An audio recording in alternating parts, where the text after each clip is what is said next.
The marketing folks at Bud Light, remember them? Alyssa Heinerscheid, she took the cake. She was the one who told us that it was really, all about reinventing the beer. It was America's #1 beer, by the way. Reinventing it, and that we had to make it less fratty and more current, and with it, blah, blah, blah. If we do not attract young drinkers to come and drink this brand, there will be no future for Bud Light. And then she introduced Dylan Mulvaney. Hi. Impressive carrying skills, right? And that really did not go over well. And it's still not going over well, because I want to say that was back in early April. And now here we are going into the Christmas season, and the company's sales in the last quarter for AB InBev, that's the parent company of Bud Light, down 29%.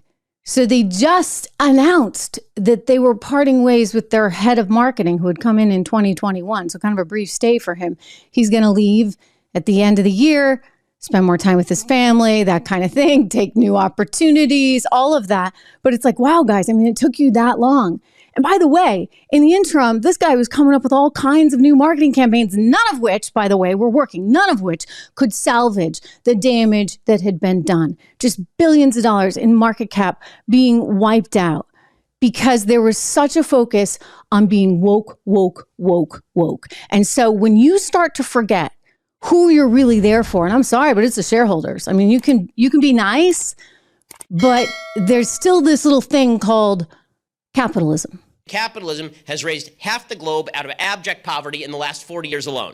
And the reason people invest in your company and buy your stock is because they expect a return. And if your stock price doesn't go up because your agenda is over here in left field, then guess what? They're not going to continue to invest in your company. And that's exactly what we've seen with so many of these organizations. Target, Anheuser-Busch, also known as AB InBev, by the way, not even an American company anymore. It was a conglomerate from overseas in Europe and Brazil, blah, blah, blah. They bought Budweiser, and now it's AB InBev. Fox News even, look, kudos to Jesse for that one, but Fox has gotten sort of tangled in its own struggles. You look at the stock price there for Fox News. Let me see if I can pull it up for you. Okay, this is from today, $28.21 a share. Just look back in 2021 where it was. So this was during the height of, this was a year after March 2020. So in 21, they were trading at $40 a share. You can see it hit back at 40 multiple times. This is Class B shares because the family mainly owns Class A.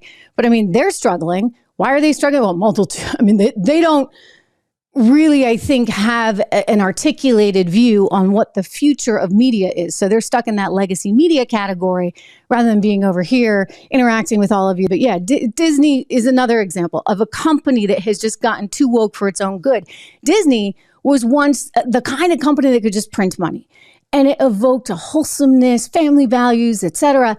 And then all of a sudden it found itself embattled with Ron DeSantis down in Florida and just sort of taken away by a political agenda that has nothing to do with really the audience's base view, right? People that go and they go to the theme park, they don't want to have rainbow Mickeys. They may have no problem with it. They may not like it. It doesn't matter. It just means that it's no longer about going and having a good time with your family and getting to meet Mickey Mouse. It's about something else.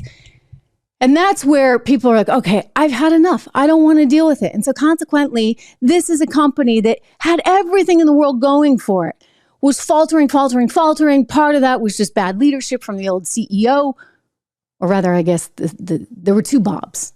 We're now on Bob 2.0 because it was Bob Iger and then Bob Chapek. Bob Iger comes back into the house, and Bob Iger is trying to salvage this place, but he's struggling. He's struggling so much that the company had to reference it in its SEC filing. Think about that. I'm going to show you this. So, it's got its SEC filing, its annual report that came out in late September of this year. And they had to admit that, they're not always in line with what their audience may think. So this is a company, mind you, that has lost a reported $1 billion on 4 of its recent woke movie flops. And now it's having to put off things like Snow White, the woke Snow White remake because, well, they've already allegedly spent some $330 million and production is being postponed. And they've had all kinds of problems with the actress saying things that not everybody likes.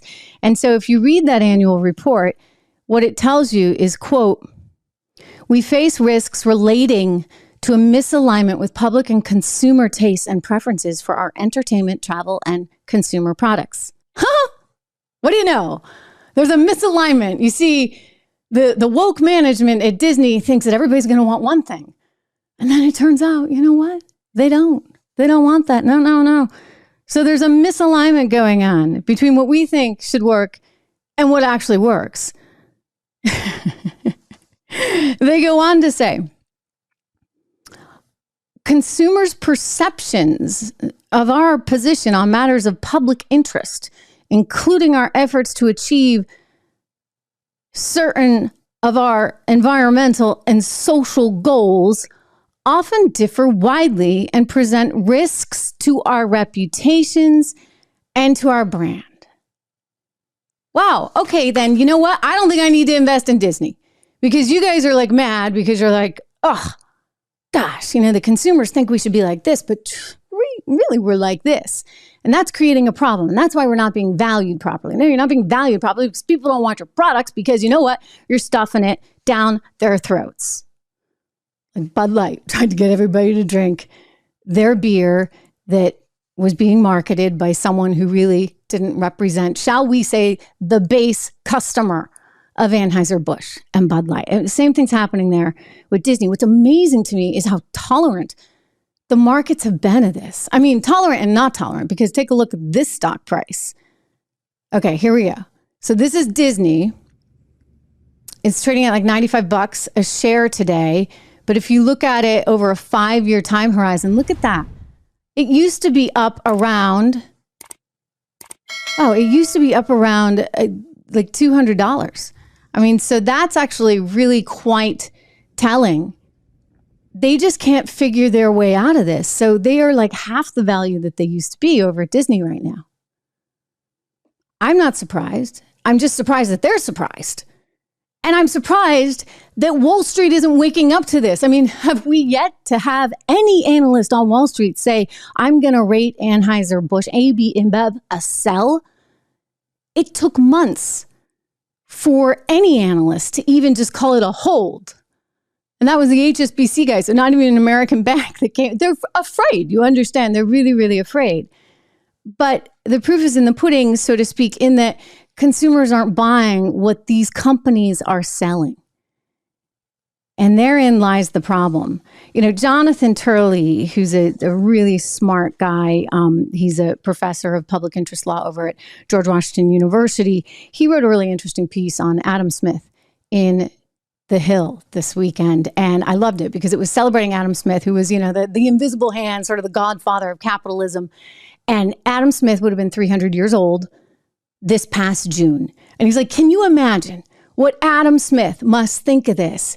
And it's true. I can't imagine. It's like we're completely losing our way. What happened to our capitalist principles that made us the most successful economy and therefore on earth, therefore giving us the highest standard of living? We're too embarrassed. We're too ashamed. We have to apologize for ourselves. We're not good enough. I'll tell you, you're gonna run into some real problems. You know, we've already effectively won this war. The West has succeeded, but because the West is consumed with this sort of self-loathing that is apparent everywhere, in school, in pop culture, we're going to have many, many more problems to come if we don't get a handle on it.